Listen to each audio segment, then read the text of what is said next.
Uhali gani mtazamaji wa Gift Online TV, moja kwa moja kwa siku hii ya leo tutaweza kukuhabarisha na kukuelimisha, kukupa elimu zaidi na kukufunza. Nikisema ni kukufunza inakuwa ni kama tunakwenda sambamba. Cha msingi usisahau kusubscribe, kulike, kushare na kucomment ili uzidi kuwa mwanafamilia wa Gift Online TV. Kwa siku hii ya leo tutaweza kukujuza kuhusiana na kombe la dunia. Wengi wamekuwa wakiweza kushangilia sana kuhusiana na kombe la dunia. Sasa leo nitakupa listi mwanzo hadi mwisho kuhusiana na kombe hili la dunia. Na kombe la dunia ni mashindano makubwa ya kimataifa ya mpira wa miguu yanayoandaliwa na shirikisho la soka duniani, yani FIFA, na linafanyika kila baada ya miaka minne, na timu za taifa kutoka nchi mbalimbali duniani hushindana kupata ubingwa wa dunia. Na mashindano hayo ni maarufu zaidi duniani, yakivutia mamilioni ya Watanzania, na Brazili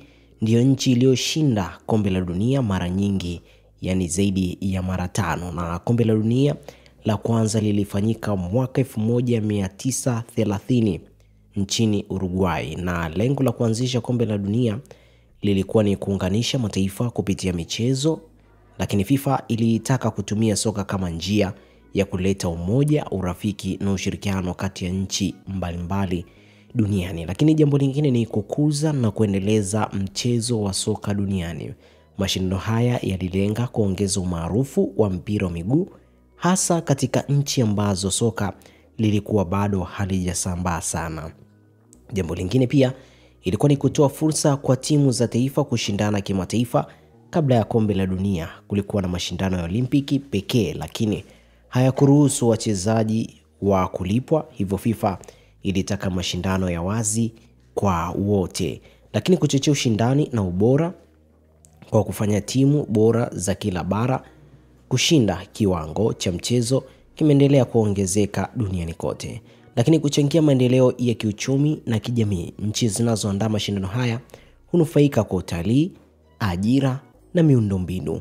Kwa kifupi, lengo kuu lilikuwa ni kuleta umoja wa dunia kupitia soka na kuinua kiwango cha mchezo huo kimataifa.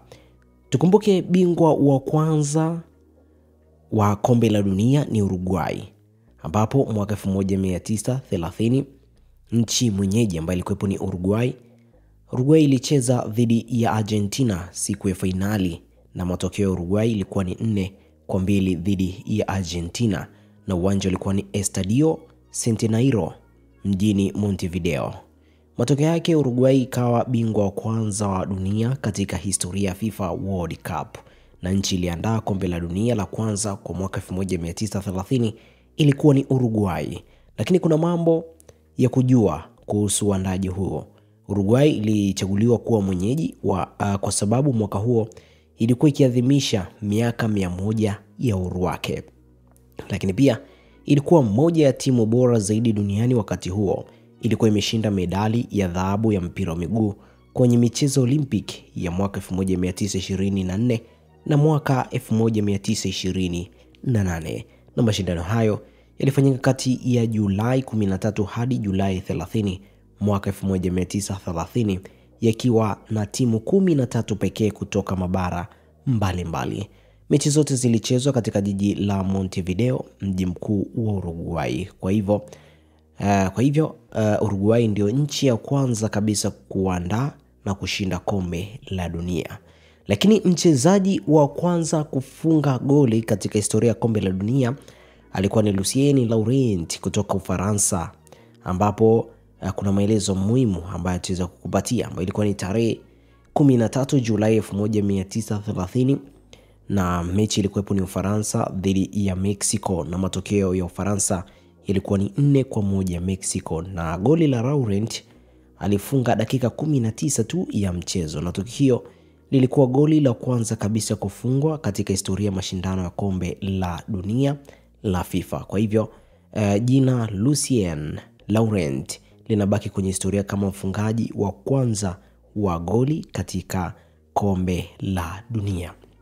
Moja kwa moja basi kuanzia mwaka 1930 niweze kukupa orodha ya timu ambazo ziliweza kushindwa au kushinda, mabara ambayo yaliweza kushinda ambapo mwaka 1930 ilikuwepo ni Uruguay, ambapo mwenyeji alikuwepo ni Uruguay ye mwenyewe, lakini mwaka 1934 alikuwepo ni Italia na mwenyeji alikuwepo ni Italia mwenyewe, lakini 1938 pia ilikuwa ni Italia lakini mwenyeji alikuwepo ni Ufaransa. 1950 ilikuwa ni Uruguay ambapo mwenyeji alikuwa ni Brazil.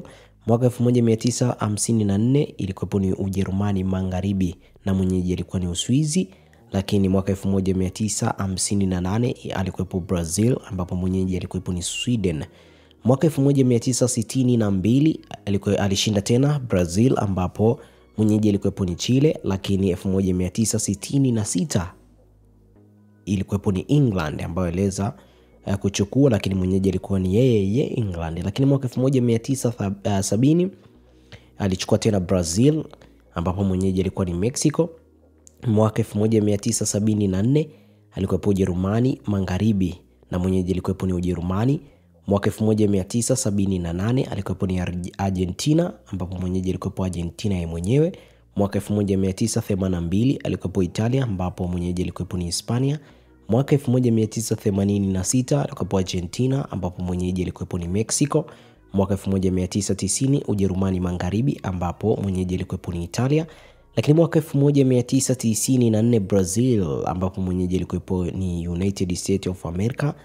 Na mwaka 1998 ilikuwepo ni Ufaransa na mwenyeji alikuwepo ni yeye Ufaransa. Mwaka 2002 Brazil ambapo mwenyeji alikuwepo ni Korea Kusini pamoja na Japan. Na mwaka 2006 alikuwepo Italia, mwenyeji alikuwepo ni Ujerumani. Lakini mwaka 2010 alikuwepo ni Hispania ambapo mwenyeji alikuwepo ni Afrika Kusini. Mwaka 2014 alikuwepo Ujerumani ambapo mwenyeji alikuwepo ni Brazil. Lakini Ufaransa mwaka 2018 Ufaransa aliweza kuchukua ambapo mwenyeji alikuwepo ni Urusi.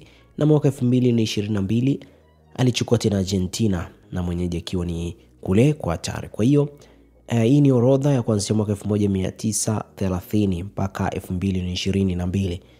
Kwa hiyo mwaka huu ni 2025. Mwaka kesho tu 2026 hapo tutaweza kushuhudia ni nani ataweza kuchukua kwa mwaka unaofuata.